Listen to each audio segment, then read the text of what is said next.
Brussels is ready to compromise on level playing field rules for business which have threatened to torpedo a post-Brexit trade deal, Michel Barnier has said, in a sign the EU may be losing its nerve as the end of the month draws approaches. However, the EU's chief negotiator has insisted neither he nor his team would agree to anything which compromises the integrity of the bloc's single market. Prime Minister Boris Johnson spoke to senior cabinet ministers yesterday to discuss the government's strategy in advance of the start of intensified talks which are due to start on Monday.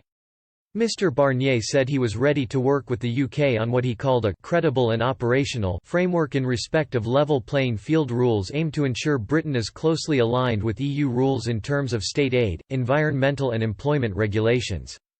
During a webcast organised by the European Policy Centre think tank, he said, "We are ready on this point, as well as on the fishing issue, governance, and some other issues where we are divergent. We are ready to work on landing zones respecting the mandate of the EU.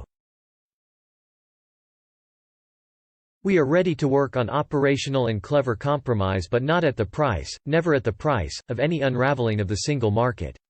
Never. The level playing field is not for sale. It is a core part of our trade model and we refuse to compromise to benefit the British economy."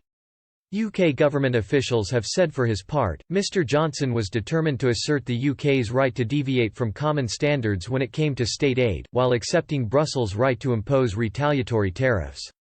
The end of June marks a significant deadline for both sides in the sense that the withdrawal agreement rules out any extension after this date, meaning there will be 6 months left to thrash out a wide-ranging trade deal.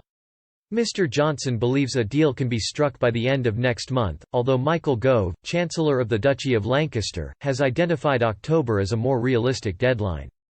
Brussels is also working towards October, believing it necessary in order for it to be ratified by December 31. Mr Barnier has described October as the «real moment of truth», but said he was looking signs of real movement from next week.